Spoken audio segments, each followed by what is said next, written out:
Aujourd'hui, je m'entretiens avec un auteur et un travailleur communautaire à Écoute Entraide. Bonjour Jacques. Bonsoir, Pamela. Oui, bonsoir. Effectivement, bonsoir. Bref, pour ceux et celles qui nous écoutent le matin ou le soir, vous aurez eu tous les temps de la journée. Alors, Jacques, merci pour cette belle rencontre ensemble pour les prochaines, au moins la prochaine demi-heure et peut-être même la prochaine heure, à nous parler en fait de toi, de ton emploi, de ce qui te passionne. On va parler aussi de ton livre publié chez Béliveau Éditeur qui se nomme Aimer la veuve, que j'ai vraiment trouvé intéressant. Pour ceux et celles qui ne savent pas qui est Jacques Charland, qui es-tu? Ah, ben, un petit rien tout nu vire en envers, comme bien d'autres mondes, là. C'est- Ça, c'est les expressions à la Jacques, ça. J'ai j'ai grandi autour d'une mine, là, qui à l'époque s'appelait Asbestos, mais maintenant ça s'appelle Val-des-Sources, et qui était assez malheureux parce que le petit garçon que j'étais se trouvait très différent et qui avait du mal à trouver des modèles masculins autour de lui. Alors, j'ai nourri pendant 17 ans l'envie de partir de là.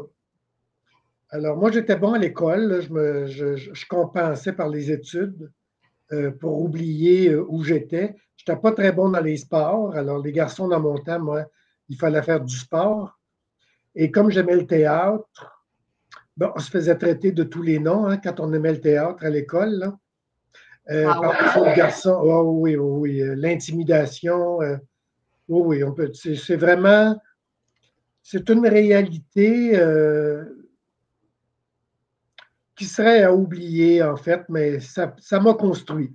Ça fait partie de moi. Alors, moi, je suis parti pour la grande ville. J'ai traversé le pont Jean-Cartier avec mes parents, avec ma première blonde en arrière, assis dans l'auto, parce que je m'en venais faire ma formation d'infirmier, imagine. J'avais 17 ans et demi. Ben, au moins, c'est dans le domaine de la santé. Oui, tout le temps. Ça a toujours été un pied dans la santé, toute ma vie, en relation d'aide ou soignant. C'est ça, là, tu as juste passé du corps, puis tu es allé à l'esprit, à Oui, la tête. exactement, exactement, parce que ça fait 3 décennies que je travaille en santé mentale. Alors oui, mais moi, je suis un amoureux de l'être humain. Hein. Alors les gens me demandent souvent, mon Dieu, mais comment tu fais pour travailler en santé mentale? Je te dirais, c'est tellement passionnant, c'est tellement des belles personnes.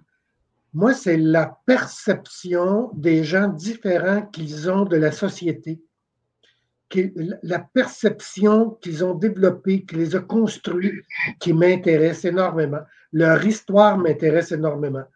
Tu sais que c'est Carl Gustav Jung, un contemporain de Freud, qui a été le premier qui s'est décidé à s'intéresser à l'histoire des gens en détresse. Écouter leur histoire. Ah C'est oui, hein? Jung qui a démarré ça. Et moi, je travaille comme ça depuis toujours. L'histoire de la personne m'intéresse. Et quand on valide une personne dans son vécu, quand on l'écoute, qu'on ne la juge pas, ça fait des miracles.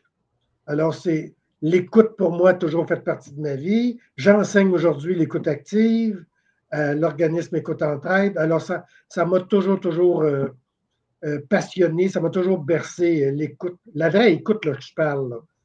Pas comment vas-tu, Pamela, puis je suis rendu à Bonne-Fontaine plus loin, puis je n'ai pas pris le temps d'écouter ta réponse. Là. C'est pas ça que je veux dire. C'est l'écoute active, on n'a pas besoin de poser de questions. On est censé être capable de voir, de détecter dans tes yeux que tu vas plus ou moins bien aujourd'hui. Alors, on prend plutôt, c'est notre langage corporel qui va te dire, c'est mon regard plein de compassion qui va vouloir te signifier que je suis disponible à t'écouter si tu veux parler. On n'a pas besoin de poser de questions en écoute active. C'est la présence, hein? C'est le timbre, c'est l'invitation, c'est l'humanité qu'on sent dans la voix. L'écoute active, c'est merveilleux, hein? Ça fait des miracles. j'ai fait tellement de gens que j'aide avec l'écoute active. C'est innommable, les miracles que ça fait. C'est extraordinaire. Je pense qu'ils ne disent pas que l'écoute active, c'est comme tu dis, de ne pas parler, mais aussi de ne pas penser à la prochaine question qu'on va poser. Voilà, voilà. Oui, hein? Oui. C'est-à-dire qu'on n'interprète pas ce que l'autre est en train de nous dire, donc on ne sera pas porté à poser des questions. On accueille ce qu'on entend. Ça, c'est pas facile. Mais ça se travaille, ça se développe. Et on se pratique. Tu sais, mettons que tu vis avec une coloc, que tu vis avec un conjoint, une conjointe, on se pratique en faisant la vaisselle. On en profite pour refléter, reformuler. Tu sais, c'est un métier, hein, l'écoute active, et ça devient une seconde nature. Ah oui, hein? Oui, ça devient une seconde nature. Je déteste couper la parole, je déteste questionner inutilement, je déteste que l'autre finisse par me voir comme un Colombo ou un enquêteur. Là, tu sais. On n'a pas besoin d'enquêter quand on veut écouter. Ben, en fait, moi, pendant l'entrevue, je vais quand même enquêter parce que je veux pouvoir t'écouter. Mais j'aimerais ça, genre, que tu nous expliques quelle est la différence dans l'interaction qu'on va avoir avec la personne si on prend l'écoute active versus si on ne la prend pas? Ben, ça va être l'écoute de tous les jours. L'écoute de tous les jours, je vais juste te faire la différence que je donne en formation. L'écoute de tous les jours par rapport à l'écoute active, c'est l'écoute de tous les jours, ton cerveau interprète ce qu'il entend. C'est-à-dire que tu te promènes sur la rue, tu viens d'entendre une sirène. Ah, le cerveau, lui, à la vitesse du son, reconnaît, interprète. Ah, c'est-tu une sirène d'ambulance? C'est une sirène de police? À l'autre côté de la rue, un bébé pleure dans le carrosse. Ah, c'est à la vitesse du son, le cerveau doit reconnaître, il interprète. En écoute active, on s'interdit d'interpréter. On accueille. On n'est pas en train de se demander qu'est-ce qu'on entend, on accueille ce qu'on entend. Avec nos oreilles, notre cœur et notre intuition. C'est très important. Ça, c'est quelque chose, hein, parce que quand quelqu'un nous parle, souvent, si on n'est pas dans l'écoute active, on a deux types d'interaction. Vouloir parler de nous. Ah, ben moi aussi, j'ai vécu ça, là, puis là. Ou donner plein d'astuces. Ah, tu devrais essayer ça, puis là, j'ai vu ça, puis j'ai essayé ça, puis ci, puis ça. Mais c'est drôle parce que, en même temps, je m'imagine raconter un problème. Puis ça c'est probablement un manque d'expérience, là, mais raconter un problème avec quelqu'un qui fait de l'écoute active, on dirait que je me sentirais mal à l'aise. De pas. Tu vu comme là, tu réponds pas, puis je suis comme, ben, tu m'as-tu entendu? Oui, je t'ai entendu. Mais moi, c'est parce qu'au lieu de questionner, je vais respecter le silence parce que je sais que tu vas te reprendre. Parce que par mon comportement, par mon silence, je sais très bien que tu vas vouloir te reprendre en pensant que je n'ai pas tout à fait compris. Alors, je n'ai pas besoin de questionner. OK, mais ça sert à quoi que je me reprenne? C'est de l'éclaircissement. Tu veux te faire comprendre. Tu veux t'assurer que ce que tu viens de dire est vraiment bien compris et qu'il n'y a pas de jugement. Puis pour les gens, oui, pour les gens qui sont mal à l'aise avec le silence, est-ce que ça les choque? Pas, écoute, on parle en général. Là. Une personne qui vit une petite difficulté là, et qui a commencé à se confier à toi et tout à coup, elle tombe dans le silence, la personne, ce n'est pas à toi de briser le silence et inquiète-toi pas. Une personne qui vit une petite difficulté, qui est tombée dans le silence, c'est qu'elle est en introspection. Là. Elle est peut-être même dans l'émotion. Alors, toi, c'est très, très important que tu respectes son silence. Et si la personne trouve le silence, comment tu fais? Tu ne parles pas? Toi, tu ne fais que lui signifier que le silence pour toi, c'est sacré et qu'elle a toute la place pour parler et que tu le respectais, son silence. Ça, les gens ne se font pas dire ça dans la vie et ça les touche énormément. Énormément. Puis, tu sais, ça me fait penser que les gens qui ne connaissent pas ça, c'est important de leur démontrer la différence entre l'écoute active et l'indifférence. Oh mon Dieu! Ah ben là, l'écoute active, non. L'écoute active, tu es présent et tes 4 clés fonctionnent toujours. C'est-à-dire ton regard, tes oreilles, ton cœur avec toute ta compassion, puis ton intuition. Pendant que tu pratiques l'écoute active, les 4 clés sont toujours vivantes et l'autre le sent. OK, l'autre le sent. OK. L'autre le sent. Tu n'es pas en train dans ta tête de faire ton épicerie, là. Non, mais je me demandais si la personne pouvait percevoir que le silence n'est pas une indifférence. Elle le sent. C'est que, OK. Elle le sent. Parce que mettons que ce soir, tu vis quelque chose de très, très heurtant, là, tu es bouleversé. Et là, l'entrevue se passe plus ou moins bien. Moi, je vais le voir et je vais le sentir. Puis je vais plutôt focusser différemment, puis je vais te regarder différemment. Je vais dire, Pamela, tu sais que je suis là, tu peux parler si tu veux, si tu en as besoin. Et tout ça va faire que tu ne pourras jamais penser que je vais me distraire, je vais vraiment t'écouter. Parce que mon langage corporel va le dire, mon regard va te le dire, mon attention, toutes mes qualités d'écoute vont être là. L'authenticité, ma sensibilité. Tu vas me dire quelque chose qui va me toucher, mes yeux vont devenir dans l'eau, tu comprends? Ma sensibilité est là. C'est une présence qu'on développe hors norme, là. Les gens, le moindrement qui vivent une détresse et qui sont en face de quelqu'un qui pratique l'écoute active, c'est un cadeau. Ils nous le disent, les gens. C'est un cadeau. Comment se fait-il que je suis devant toi ce matin et que tu m'écoutes autant que ça? Les gens le sentent tout de suite, tout de suite. Mais c'est vrai que ça doit faire... Je m'excuse, j'ai beaucoup de difficultés avec ma gorge. Ça doit faire du bien. Tu sais, quand on parle à des gens, à un moment donné, c'est tannant parce que souvent, on va parler aux mêmes personnes. Là. On s'entend que si on parle à tout le monde et qu'on rencontre nos problèmes, c'est un autre paire de manches, mais se confier à quelqu'un de proche dans l'entourage, mais se faire garrocher 1001 outils, des fois, c'est pas ça qu'on veut. Partout. Je te parle pas pour que tu me donnes des outils, je te parle parce que j'ai besoin d'évacuer.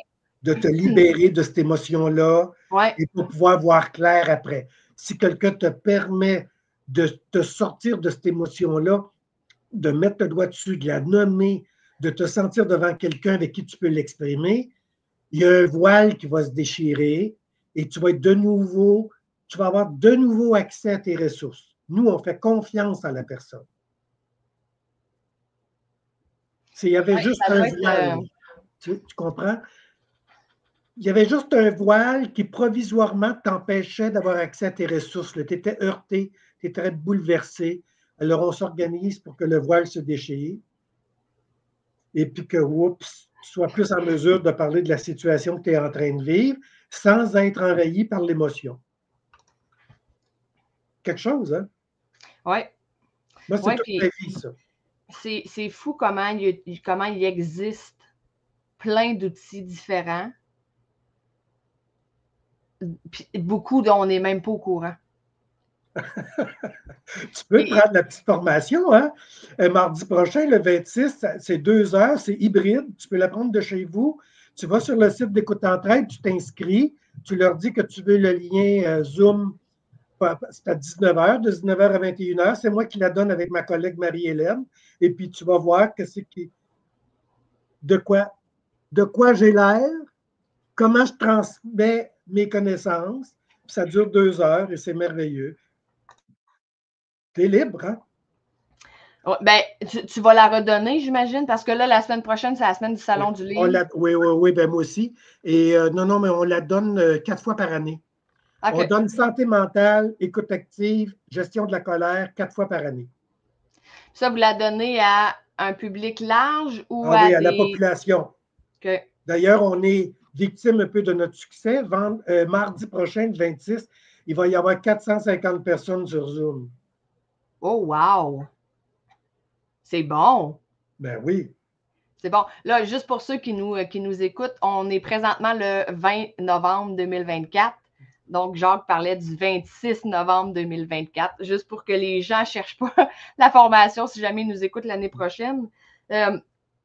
Mais en gros, tu sais où j'ai vraiment pu travailler mon écoute active, c'est quand j'ai été accompagnant en fin de vie, moi, avec les sidéens. J'ai fait ça pendant 8 ans. Ah, ça doit être dur. Non. Ah. On tient la main. À l'époque, c'était avant que la médication arrive, là, c'était dans les années 90. Et on tient la main aux jeunes garçons qui ne pensaient jamais mourir parce que souvent, il avait contracté le VIH à sa première relation sexuelle. Alors, il y avait 19 ans ou 18 ans, 22 ans. Et les gars mouraient entre 3 et 6 mois. Là. Et on leur tenait la main et on les aidait. Puis on les écoutait surtout parler de leur dernier moment, qu'est-ce qu'ils vivent, comment est-ce qu'ils se sentent, est-ce que c'est le chaos à l'intérieur, est-ce que c'est une lumière, on les écoutait là, religieusement, on approchait l'oreille parce que c'était un filet de voix, hein, pas beaucoup de force, pas beaucoup d'énergie. Et on tenait la main et on était témoin des derniers souffles d'une personne. Ça, c'est pratiquer l'écoute, Pamela, crois-moi. Ah, mais c'est courageux, là. Tu sais, quelqu'un qui part sereinement, c'est une chose. Quelqu'un qui a peur de mourir, ça doit. Et là, tu comptais ça, genre, puis je te pose une question là, qui m'est apparue comme ça. Je ne sais pas si tu peux y répondre, mais pour ceux et celles que toi, tu as accompagnés, quels étaient les plus grands regrets de fin de vie? Je sais qu'il y a un livre qui existe là-dessus. Oui. Mais moi, c'était des jeunes. Des regrets, il n'y en avait pas beaucoup, sauf que, comme ça avait rapport avec l'homosexualité, c'était en grande partie des jeunes que ça faisait 5, 6, 7, 8, 9 ans qu'ils n'avaient pas vu leurs parents parce qu'ils n'étaient pas acceptés dans la famille, alors ils se sauvaient. Ils s'emmenaient dans la grande ville. Et pour beaucoup de ces gars-là, ils partaient travailler coiffeur ou maquilleur à New York ou à Los Angeles, ou aller pratiquer des sportifs, c'était des médaillés d'or souvent, tu comprends? Alors, ils revenaient à Montréal pour leurs dernières heures de vie, là, leurs dernières heures de vie. Et là, je vais te raconter quelque chose que j'ai toujours un peu de misère à ne pas avoir le cœur gros, mais très souvent, en pleine nuit, moi j'avais le chiffre de nuit. Très souvent, en pleine nuit, il me disait, Jacques, tu peux-tu appeler mes parents en Gaspésie? J'aimerais ça leur parler avant de mourir. Et ça faisait parfois 4 ans, 5 ans, 6 ans, 9 ans qu'ils n'avaient pas vu. Alors moi, à 2 heures du matin, je signalais le numéro qui me disait. Ça sonnait, ça sonnait, ça sonnait. Il n'y avait pas de cellulaire dans ce temps-là. Là. C'était les téléphones au mur, là, OK? Ça sonnait. Tout à coup, il y avait une voix au bout du fil. Je disais, bon, Madame Untel, mon nom c'est Jacques. Moi, je suis au chevet de votre fils, que vous n'avez pas vu depuis longtemps. Et il est en fin de vie. Cloud! J'entendais le téléphone tomber par terre. OK, je pensais qu'il raccrochait au nez. Non, le téléphone tombait par terre. Et là, c'était son mari qui prenait le téléphone et disait, qu'est-ce qu'il y a? C'est qui vous êtes, là, vous, là? Je m'appelle Jacques, je suis à côté de votre fils. Et votre fils est en fin de vie. Il aimerait beaucoup, beaucoup vous parler. Claude, le téléphone tombait. Et à un cas comme ça, il est 2 heures du matin. À 7 heures le matin, il est toujours pas mort, le gars. Puis ses parents arrivent en jaquette et en pyjama dans la maison d'hébergement à Montréal pour vivre les dernières minutes avec leur fils. Ils ont juste le temps d'arriver et le fils meurt dans leurs bras. Ah, mon Dieu! J'ai vécu des trucs comme ça. Mais ça, Pamela, là, ça forme. Ah, et on oui. tombe en amour avec l'être humain. Moi, je tombe en amour avec les humains, humainement parlant. Là. Ça laisse une marque, ça construit, ça donne une autre perception de la vie. Mais tu sais que moi, je suis mort cliniquement à 14 mois. Hein? Non, Moi, je non, suis mort cliniquement à 14 mois. Ça, c'est mes parents qui m'ont raconté ça. Là. J'ai eu le temps de mourir cliniquement, ils avaient constaté mon décès. Ça a duré quelques minutes. Mes parents ont commencé à pleurer mon décès. J'avais juste 14 mois, j'ai un petit poupon, là. Et autour de moi, il y a 21 bébés qui sont décédés parce qu'il y avait une épidémie de bronchopneumonie. Et moi, je me suis mis à gigoter et à cracher. Et là, le médecin est retourné chercher mes parents dans le corridor de l'hôpital, dire il va se sauver. Il a commencé à gigoter et cracher. Venez-vous-en, il n'est pas décédé. Je suis le seul survivant parmi 22 enfants. Tes parents ils étaient en train de quitter en pensant qu'ils étaient morts? Pleurer mon décès, oui. Ben voyons donc. Tu avais été déclaré décédé? Oui. Oui. Arrête. Oui. Je suis revenu, moi. Ah. Ça, Pamela, là, ça me ressemble. Ça, là, quelqu'un qui me connaît, là, ça me ressemble. Hey, c'est spécial! Tu m'avais jamais dit ça, cette histoire-là. Mon père, il me le racontait avec énormément de sarcasme et d'agressivité, mais pour voir que mon père, c'était un pince sans rire. Hein? Moi, j'ai grandi qu'un père pince sans rire. Mais il disait, mon hostie, tu nous en as fait une belle.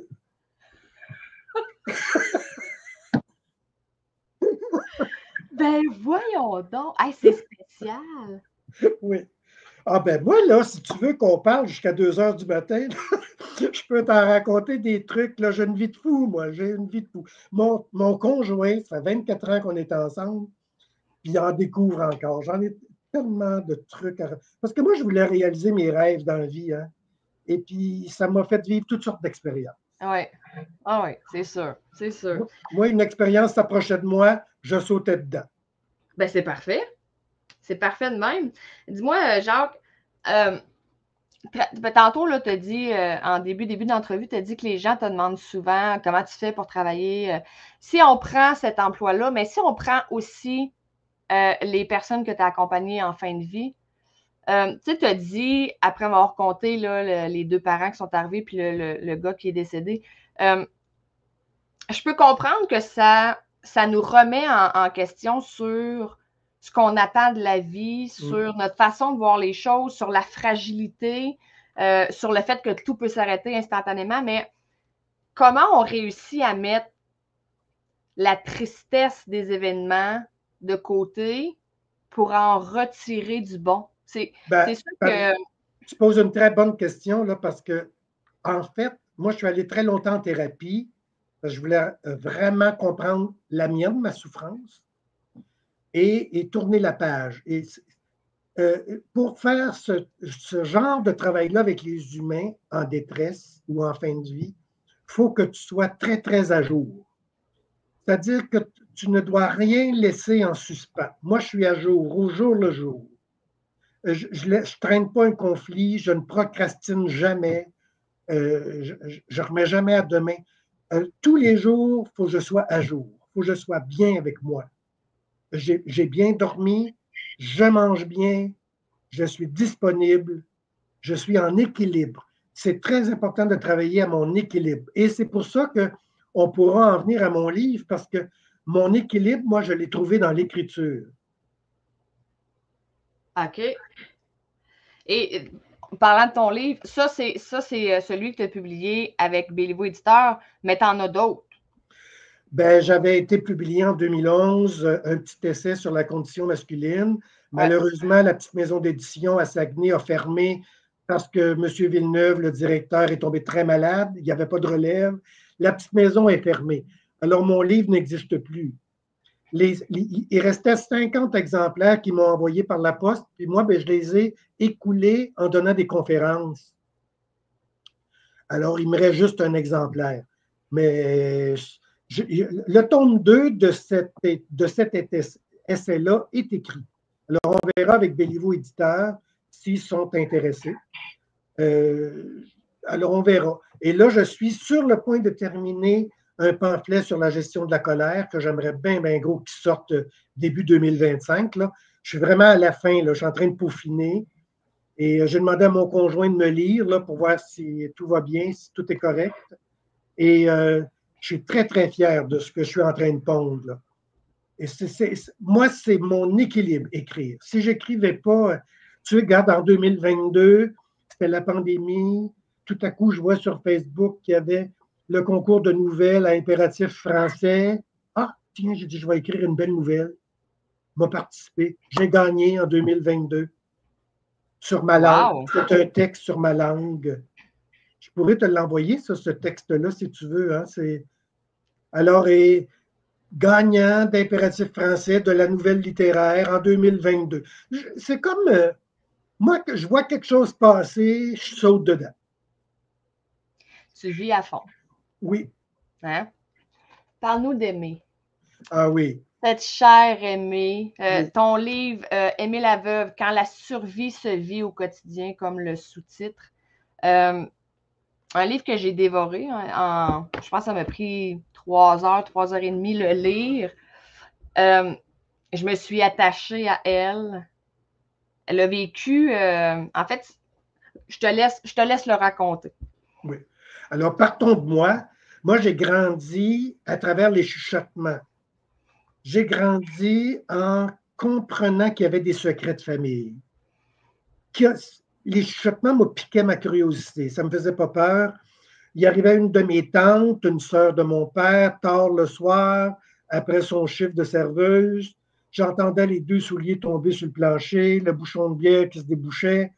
Mon père débouchait sa bière. Et là, j'entendais « Petit gars » au pelaille. Selon le ton que ma tante disait « Petit gars devinait que des souvenirs lui trottaient dans la tête ces derniers jours. Tu comprends? Et elle s'en venait poser des questions. Elle voulait des éclaircissements. Ton père. Étant mon père. Okay. Et c'est un des héros de mon roman. Ouais. En fait, les 2 personnages principaux, c'est ma grand-mère paternelle et mon père qui n'avait que 8 ans quand il a perdu son papa. Alors, Aimée, elle avait 36 ans avec une trolley d'enfants.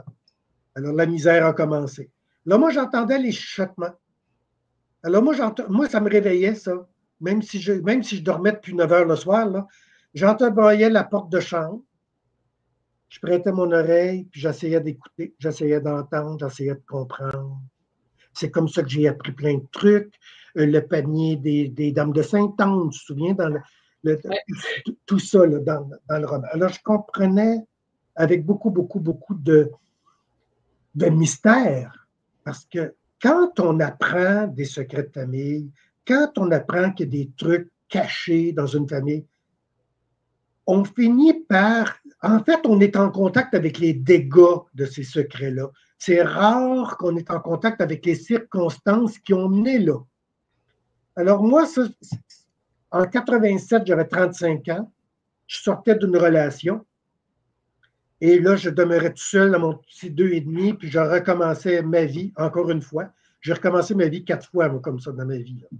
Et je décide de commencer à écrire parce que ça me torture. J'ai 35 ans, puis ça m'habite. Et j'ai écrit les premières 30 pages de mon roman, c'était en 87, que je n'ai jamais pu changer une ligne, que tu as lu, c'est La scène de la carriole. Là. Et là, j'ai compris que ça me prendrait beaucoup de maturité. J'étais beaucoup trop jeune pour écrire une affaire aussi profonde que ça. Or, donc, j'ai compris qu'il faudrait que je fasse des recherches. Je suis devenu membre de la Société historique de ma petite ville. J'ai abouti avec le livre Centenaire, 1899-1999. Les années 30. J'ai étudié les années 30 parce que ça se passait dans les années 30. Aimée tombée veuve en 1936. Là, je me suis mis à fond là-dedans. Puis là, le matin, avant de m'en aller travailler, je me levais 2 heures avant de faire ma toilette puis déjeuner pour pouvoir écrire tous les matins. J'écrivais, puis ça m'habitait. Parfois, ça me réveillait en pleine nuit. J'étais obligé d'ouvrir mon ordi puis continuer à écrire. Et en 2020, moi, j'étais supposé être à la retraite fin 2019. Moi, je tombais à la retraite parce que j'étais directeur d'Écoute Entraide. J'ai été directeur pendant 10 ans. Bon, mais moi, fin 2019, moi, je m'en vais, je me dis, yes, je vais pouvoir finir d'écrire mon roman. Toute l'année 2020, il a fait beau, j'étais sur ma terrasse. Aïe, aïe, aïe. Je ne faisais qu'écrire. J'ouvrais l'ordi, mon café. C'était le bonheur total. Mon conjoint peignait. Lui, c'est un artiste peintre. C'était le bonheur, là. Et J'ai terminé d'écrire mon roman et en 2021, j'ai commencé à magasiner un éditeur. Mais avant ça, l'automne 2020, je me suis dit, la qualité de mon écriture, là, ça a-tu du bon sens? Mon roman, y a-tu du bon sens? J'ai invité 8 amis à venir fêter ma fête, partager mon gâteau de fête, pour qu'on fasse une lecture à voix haute de mon roman. Avec Aimée, c'était une amie à moi qui est comédienne, qui faisait Aimée, et moi, je faisais tous les autres voix d'hommes, et mon conjoint lui faisait les nouvelles à la radio. Alors, on s'était fait une petite mise en scène comme ça, et les gens écoutaient. On a fait une pause, café, dessert, on a continué. Ça a pris 4h30 lire tout le roman. Et là, ils ont donné leurs commentaires, m'ont posé des questions, ou ce qui semblait que c'était cohérent. Et là, après ça, j'ai fait mes devoirs. Tout le mois de décembre 2020, j'ai fait mes devoirs. J'ai tout corrigé. Qu'est-ce que les autres trouvaient qu'il y avait à corriger, préciser. Et 2021, j'ai commencé à magasiner un éditeur. Ça a pris 2 ans parce que j'avais envoyé à Béliveau Éditeur le 7 avril 2022 mon roman. Je n'avais pas de nouvelles. Alors, le 7 avril 2023, j'ai dit à mon conjoint, ça fait 1 an que j'ai envoyé ça à Béliveau Éditeur, je n'ai pas de nouvelles. J'ai pris le téléphone, mon courage à 2 mains, mes galettes puis ma bravoure. Et puis, j'ai appelé Béliveau Éditeur et la dame qui me répond au bout du fil, c'est Diane Perrault. J'ai dit, vous êtes sérieuse? Votre nom, c'est Diane Perrault? Elle a dit, oui, qu'est-ce qu'il y a? C'est mon nom. Bien, j'ai dit, c'est parce que moi, j'avais une grande amie qui est décédée du cancer du cerveau qui s'appelait Diane Perrault, imaginez. J'ai dit, moi, je vous appelle parce que ça fait 1 an aujourd'hui que je vous ai fait parvenir mon roman et je n'ai pas de nouvelles. Elle a dit, vous n'êtes pas sérieux, vous?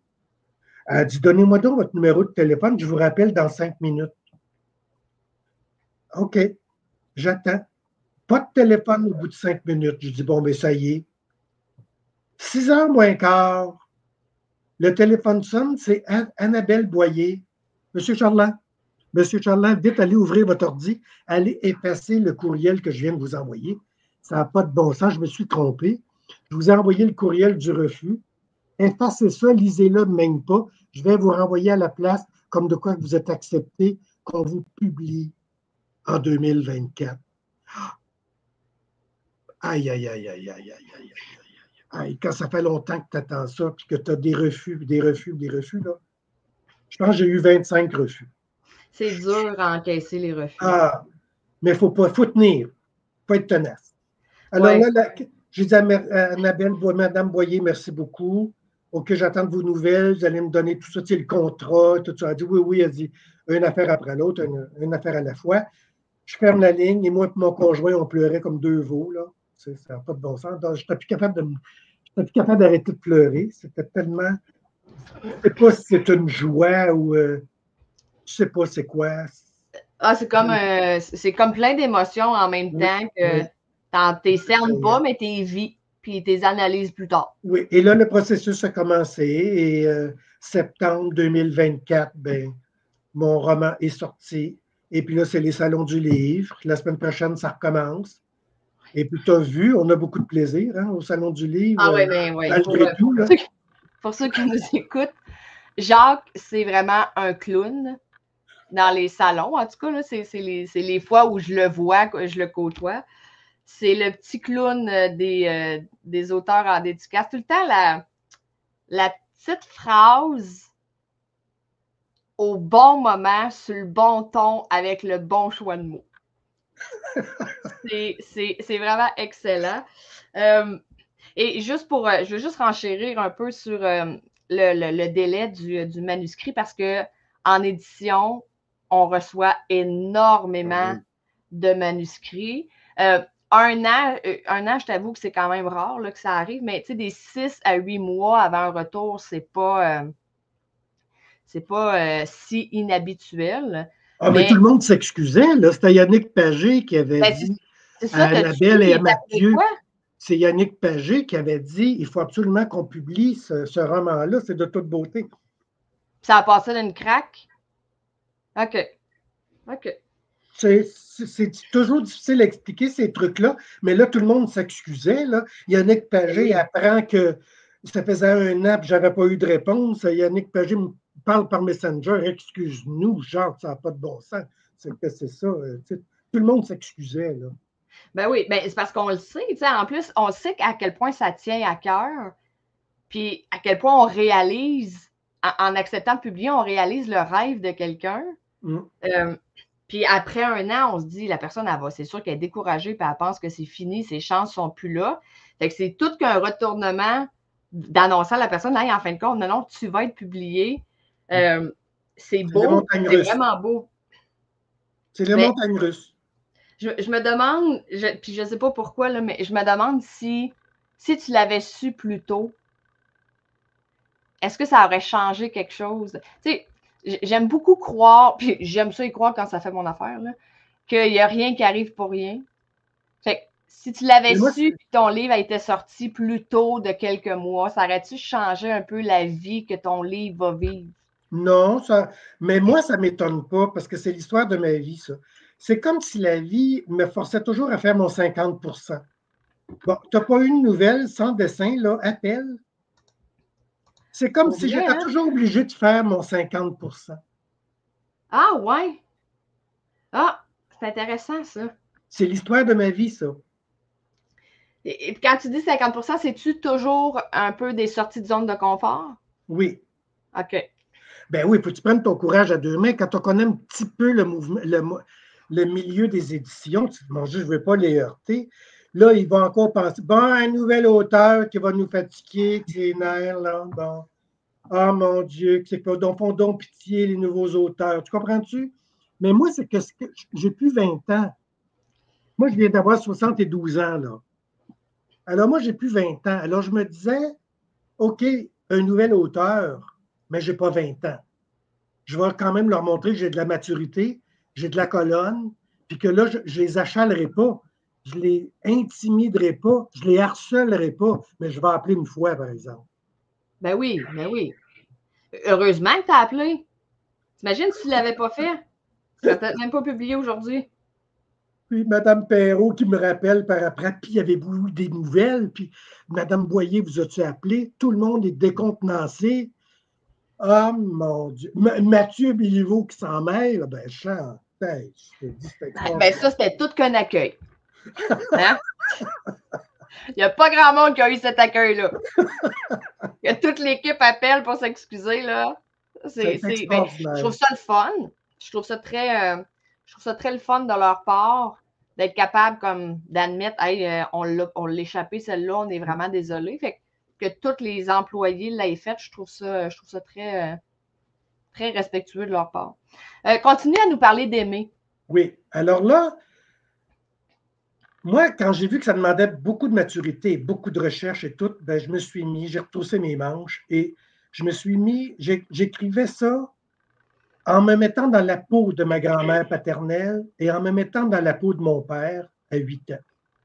Qu'est-ce qu'on bien pu vivre à 30 ans, plus de papa? Elle n'était pas veuve de mineur, pas de sous. Il y avait juste le secours direct. Je te dis, ça m'a demandé beaucoup, beaucoup, beaucoup de recherche, là. Il faut comprendre le secours direct. Le secours direct, c'est quand on a commencé à être sous l'emprise britannique, c'est la reine Victoria qui a mis sur pied, à cause des deux guerres, on était entre deux guerres dans les années 30, qui avait mis sur pied pour les gens qui en arrachaient là, dans la vie, le secours direct. Et elle avait décidé que ce seraient les villes et les villages qui s'occuperaient de partager le montant auquel ils ont droit. Alors ça c'est un gros, gros piège parce que tout le monde se connaît dans un village et le moindrement que la personne est plus ou moins... Et ma grand-mère, elle était très, très jolie. Les hommes tournaient autour. Les femmes n'aimaient pas bien ça. Alors, elle a eu le minimum du secours direct qui a été décidé par la ville, par les décideurs abuseurs, que moi je dis. Là. Et elle aurait été censée d'avoir 4 piastres et demi par semaine avec ses 9, en fait, sa dizaine, là. Mais ils lui ont octroyé 4 piastres par mois. Alors, quand le chèque arrivait, le 4 piastres payait une poche de farine, une poche de sucre et une chaudière de graisse. Et le 4 piastres, il passait. Et là, tout le mois, les enfants passaient une balle de farine en dessous de l'eau, puis ils faisaient une petite galette, et puis ils passaient de la graisse sur le rond de poêle, et puis quand c'était doré, ils sucraient un petit peu, mettaient un petit peu de sucre, et ils mangeaient ça. Et ils ont mangé ça très, très, très, très, très, très, très longtemps, là, parce que là, moi, je raconte 8 années. Mon roman est sur 8 années, 1936 à 1944. C'est-à-dire qu'à l'époque, il n'y avait pas beaucoup de travail pour les femmes, sauf pour la plus vieille qu'on voit, là, que Toinette se trouve un travail chez les riches, là, comme femme de ménage, comme femme de maison, on disait dans ce temps-là, là, oui. Mais les autres ne se trouvaient rien, il n'y avait rien. Et petit gars, lui, avait 8 ans et il avait décidé qu'il serait l'homme de la maison. Alors, lui, il a pris la place de son père. Puis ses sœurs en ont été très, très marquées de ça. Il avait décidé qu'il serait l'homme de la maison. Mais lui, il avait juste hâte de vieillir, se trouver un travail. Alors, c'est à 16 ans et demi, en 1944, qu'il a trouvé la job à la mine. Et là, il a sorti sa mère de la misère. Alors, je raconte ces 8 années-là, qui sont absolument épouvantables, là. Ouais. J'ai essayé d'écrire avec que ce soit intéressant, là, parce que c'est du quotidien, puis c'est de la galette sur le poêle, mais il faut quand même écrire faut quand même avoir un petit peu d'humour, il faut quand même relativiser, tu sais, et je pense avoir réussi. J'ai travaillé fort. Je veux juste spécifier que tantôt, quand tu as dit « elle n'était pas femme de mineur », on ne parle pas d'une personne qui est mineure ou majeure. Mineure dans une mine. C'est ça. Parce qu'à l'époque, si le mari travaillait dans une mine, elle aurait eu le droit à un certain montant, mais là, son mari ne travaillait pas, donc elle n'y avait pas droit. Oui. Il était commis voyageur dans un village voisin. Oui, c'est ça. Alors, ça a changé sa réalité. Et elle est obligée de se déprendre avec ça. Elle est obligée de... Mon Dieu, c'est la survie au quotidien. Puis elle en a encaissé vraiment beaucoup, hein? Oui. Pour vrai, tu sais, je me souviens en particulier, puis je ne veux pas trop en dire, là, parce que c'est plate lire un livre quand tu sais déjà les scènes, là, mais pour un de ses enfants, qu'elle va accepter de faire passer quelque chose sur son dos à elle pour éviter que l'enfant vive du rejet. Il y avait beaucoup, beaucoup de rumeurs aussi, hein, dans ce temps, dans ce temps-là. Ben, dans ce temps-là, je ne sais pas, là, mais... Du placotage de petits villages, hein? Ouais. Oui. C'est vrai que dans un petit village, c'est encore de même. Là. Tout le monde sait qu'est-ce qui se passe dans ta vie. Mais je trouve ça triste parce qu'il semblait s'acharner sur Aimée. Oui. Alors que tout ce qu'elle faisait, c'était essayer de survivre. Mm. Elle faisait rien d'autre. Tout ce qu'elle voulait, c'était survivre. Puis il y avait tout le temps du mémérage pour venir essayer de détruire ce qu'elle essayait de construire. Puis il y a une fois où ça lui a nui, hein, pour avoir un certain montant. Ah ben oui, oui. Ben, on ne racontera pas tout, mais j'ai essayé d'être le plus fidèle possible à une réalité des années 30. Comment ça a pu se passer? Wow. Parce que les années 30, écoute, il venait d'avoir la crise, le crash de 1929. L'autre guerre se préparait. Hitler est rentré en 1936 au pouvoir en Allemagne et là, tout le reste du monde a commencé à avoir peur. Alors là, ça commençait à parler ici que nos hommes iraient à la guerre. C'était dans tout ça. C'était, j'imagine que il y avait la course au mariage. Les jeunes se dépêchaient à se marier pour pouvoir se marier puis se faire mettre enceinte pour ne pas perdre en espérant que le mari reviendrait vivant. Ah ouais. C'était le free for all. C'était essayer de raconter ça avec de la tempérance, avec de la sérénité, avec de la bienveillance. C'est pas évident. Il faut le faire. Hein? Il faut le faire. Et surtout dans la peau de Tiga, qui Lui, il est révolté. Il est révolté. Pendant pas mal tout le livre, il est dans la colère, oui. avec raison. Fait que c'est sûr que oui. Puis en plus, si tu te mettais dans sa peau, est-ce que tu étais capable de ressentir la Oui, colère de ton oui. point, hein? Ben moi, j'ai fait face à la colère de mon père, hein, 2 fois dans ma vie. Je sais, je connais quand il tombait chaud, je connais ses délires, je sais de quoi il parlait. Des noms sortaient de sa bouche, là. La colère, la hargne, la rage. La rage. Il a failli en tuer 2, hein. Mon père, toutes ces années-là, son cerveau avait photographié les hommes qui avaient essayé d'abuser de sa mère puis de ses sœurs. Il se souvenait de tous les hommes, hein. Mon père, quand il était dans un hôtel à Asbestos, aucun de ces hommes-là pouvait pénétrer le même hôtel, là. Il n'était pas mieux que mort. Je te jure, là. Mais, ouais. C'est sûr que la façon qu'il aurait évoqué sa colère n'est pas la bonne, Non. mais les raisons pour lesquelles il la ressentait, ça, c'était bon. Mm. Ça, c'était légitime, là, ça, dans le sens où, avec ce qu'il avait fait vivre à ta mère, je peux comprendre l'émotion qu'il ressentait, mais qu'est-ce que tu as trouvé le plus dur à écrire comme scène? Sans la dire en tant que telle, là? Ben, c'est tout le côté religieux. Tout le côté religieux dans le temps. Parce que moi, les religions, bon, j'ai adhéré à la philosophie bouddhiste, je suis allé en Inde, je suis revenu baptisé bouddhiste, mais il y a des limites, là. J'en prends puis j'en laisse quand même. Moi, c'était plutôt pour activer ma vie intérieure et méditer, parce que ça fait partie de mon équilibre. C'est pour ça que j'ai adhéré à la philosophie bouddhiste. Mais les religions, les croyances, je trouve que c'est un poison dans notre société, c'est un fléau. Quand on se met à croire à quelque chose et qu'on croit détenir la vérité, il n'y a rien de pire dans la vie. Ça veut dire que tu ne réfléchis plus. Ça veut dire que tu lis plus. Tu cherches plus.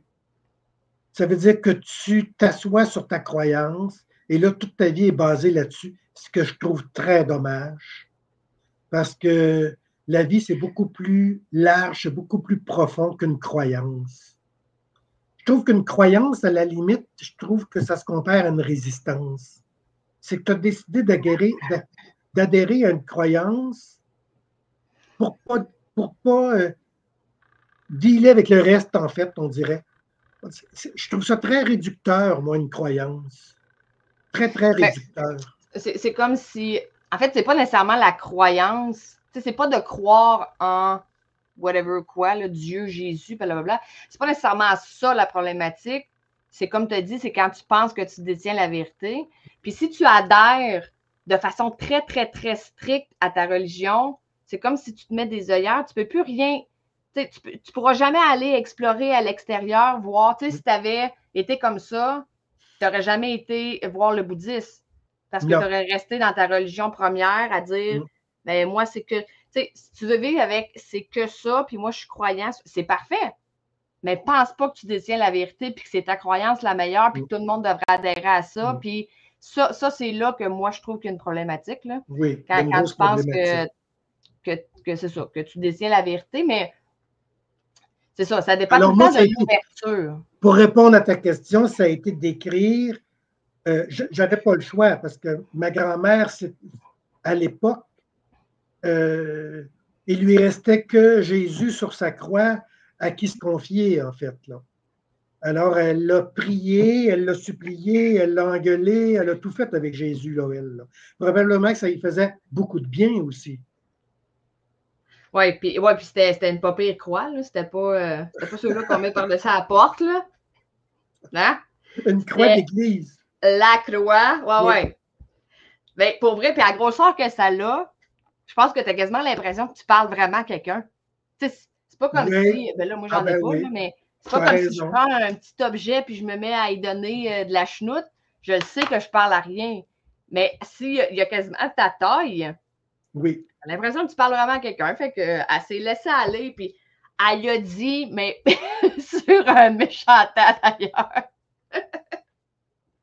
Ça, moi, c'est un de mes bouts préférés, pour vrai, là, quand elle le ramasse, puis, tu sais, elle n'est pas impolie, elle est juste bien directe. Elle dit ce qu'elle a à dire, puis il fera bien ce qu'il veut avec ce qu'elle vient de dire. Elle va continuer son chemin. C'était vraiment, ouais, c'était un bon... Mais oui, OK, fait que tout ça, excuse-moi, je me laisse emporter dans ton histoire. Là. Ben oui. Ben nous, quand on était jeunes, là, c'est important de le dire, c'est qu'on en avait peur de notre grand-mère. Notre grand-mère était toujours devant son crucifix, habillée en noir, dans la culpabilité, en fait. Et nous, quand mon père nous disait on s'en va voir grand-maman durant les fêtes, hein, on n'aimait pas bien ça, là, parce que aller porter nos manteaux sur le lit de grand-maman avec ce gros crucifix-là, on sortait vite de là. On en avait peur. Okay. Oui. Alors moi, ça m'a demandé, écoute là, écoute Charland, là, tu es un adulte aujourd'hui, tu n'es plus un enfant. C'est très, très normal qu'elle ait été vers la fin de sa vie dans la culpabilité, habillée en noir, parce qu'elle a perdu 2 maris, en fait, parce que M. Desmarais, elle l'a perdu au bout de 4 ans. Ouais. Alors, dans ce temps-là, il portait le deuil, a prié Jésus, puis de temps en temps, elle l'engueulait. J'ai été obligé de me mettre dans sa peau, puis comprendre ce qu'elle a pu vivre, comprendre qu'est-ce qu'elle a traversé. Je me suis mis dans sa peau. J'ai pleuré, j'ai pleuré, j'ai pleuré. Ah, j'en doute pas. J'ai pleuré, tu n'as pas idée. Ça doit être lourd. Ça doit être très lourd à porter, cette sensation-là. Moi, ça m'a fait un bien immense parce qu'en fait, je le portais. Je le portais depuis toujours, ça. Qu'est-ce que tu veux dire, tu le portais? Je portais tous ces souvenirs-là, ces secrets-là, ces chuchotements-là. C'est pas pour rien que j'ai écrit ce roman-là. C'est parce qu'il fallait absolument que je l'exprime, que je le sorte de moi. Je n'étais plus capable de vivre avec ça qui m'habitait. Je n'étais plus capable. Ah oui, de l'écrire, ça t'a fait du bien. Oui. Ça, je pensais que tu voulais dire que de se mettre dans sa peau, ça t'avait fait du bien. Là, je ne comprenais plus. Ben, dans sa peau pour l'écrire, puis ça m'a permis de me dégager. Oui. Mais moi, j'avais une sœur seulement qui est décédée en 2001. Et c'est le fun parce qu'à un moment donné, elle est arrivée à Montréal pendant que j'étais dans mon petit 2,5 et que je venais d'écrire les premières lignes de mon roman. J'avais dit, Marielle, veux-tu lire ça? Pas un mot, juste des larmes. Toutes les pages, elle tournait les pages, elle pleurait, elle pleurait.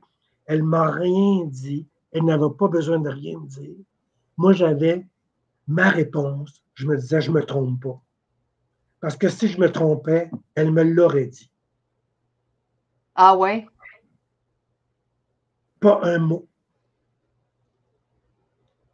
À chaud. Les larmes, c'est ça. Les larmes, ça en dit déjà beaucoup. Là. Oui. Alors, tu vois, c'est comme si je lui avais fait du bien à elle aussi, qu'enfin je décide d'écrire son histoire à ma grand-mère. Parce qu'en fait, je ne devais pas être le seul à porter tout ça. Là.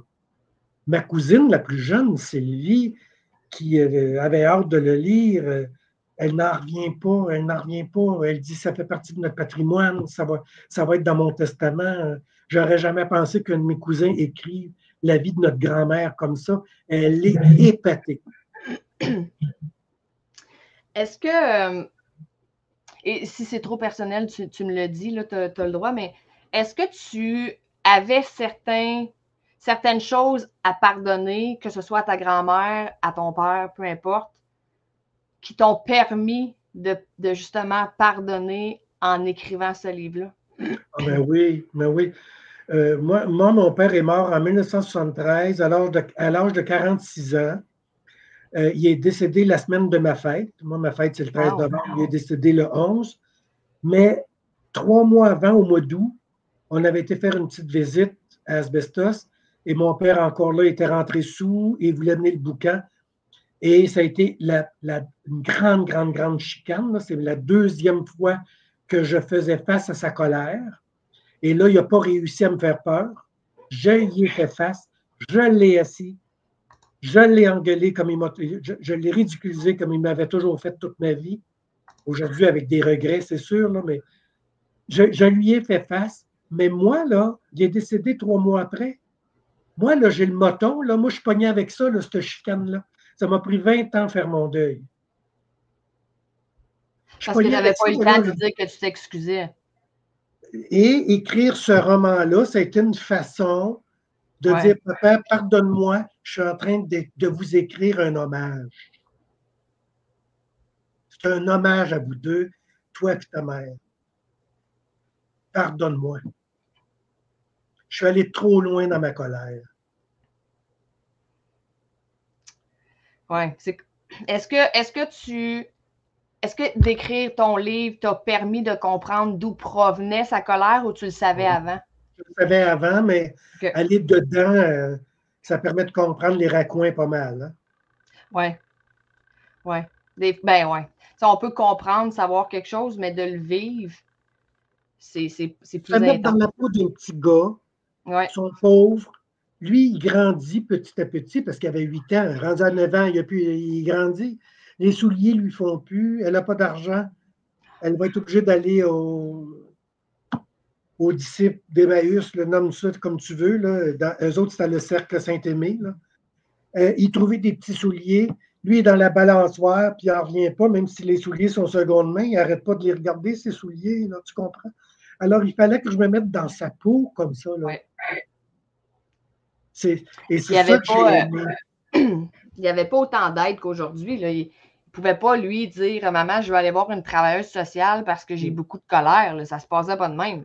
À cette époque-là, c'était « Gère tes émotions, j'ai besoin de toi pour aller faire tel job. Fait que gère-toi, vas-y. » Oui. C'est pour ça que le premier Noël, après la mort de son père, ben, il boudait un peu. Il n'aimait pas bien que Noël approche. Puis là, ben, Aimé s'est choqué. Il dit là, tu vas aller nous chercher un sapin. Là. Ça suffit. Là. Ouais, ça suffit. Là. Va nous chercher un sapin. Là. Bon, reviens-en. Tu comprends? Alors, ça, c'est une autre belle scène. Là. Tu t'en souviens? Ouais, ça, c'est la scène préférée de mon conjoint. Mon conjoint, je ne suis pas capable de lire ça. Il pleure tout le temps. Pour vrai? Ah ouais. Ben, parce que à ce moment-là, quand elle dit ça, elle démontre une certaine force qu'elle ne ressent pas, là, dans le sens où, tu sais, quand elle dit des niaises, là, elle voudrait bien se mettre à pleurer avec lui parce que dans le deuil aussi, mais elle essaie de tu sais, elle, il faut qu'elle maintienne le cap puis que sa famille. Avec toute sa marmaille, il y a eu un beau Noël quand même, là. Même s'ils n'auront pas les mêmes présents que les années d'avant, parce que là, il y a de l'argent de moins. Ah ouais, oui, je m'en rappelle. Dernière question, genre, parce que là, moi, je pourrais embarquer là-dedans, mais là, c'est parce que je vais tout compter ton roman, fait que je vais arrêter. Est-ce que tu as d'autres projets, mis à part ton livre sur la colère, est-ce que tu as d'autres projets d'écriture, de romans, disons? De romans, pas présentement. Non. Mais, par exemple, je pourrais reviser, j'ai une dizaine d'histoires. Tu sais, ça ressemble à des nouvelles littéraires, là. Ouais. Des histoires, des petites histoires, des gens que j'ai rencontrés dans ma vie. Ça pourrait faire un beau recueil d'histoires. Le deuxième tome de mon premier essai, je pourrais le remettre à jour parce que ça fait quand même 3-4 ans qu'il est écrit. Mais il n'y aura pas grand-chose à rafistoler, là. C'est pas mal prêt. La gestion sur la colère. Oui, j'ai plein de. Là, j'ai envoyé une belle nouvelle pour participer au concours de nouvelles de Radio-Canada. Alors, on va voir ce que ça va faire. Une très, très belle nouvelle sur le trafic humain. Oh! Oui. Alors, moi, je travaille en santé mentale. Moi, je touche à des sujets. Moi, je veux qu'on parle des vraies affaires dans la vie. Mais oui, tu fais bien. Il faut qu'on le sache que ça existe. Oui. Puis il faut c'est pas un tabou, là. C'est pas. En fait, faut pas se cacher en arrière de ça. Puis, tu sais, mettons, nos enfants ou nos petits-enfants ou peu importe, là, faut les informer de ça pour qu'ils soient attentifs et sécuritaires. Les informer et les outiller. Oui. Oui. C'est vrai parce que c'est beau qu'ils sachent que ça arrive, mais si ça arrive, il faut qu'ils sachent quoi faire.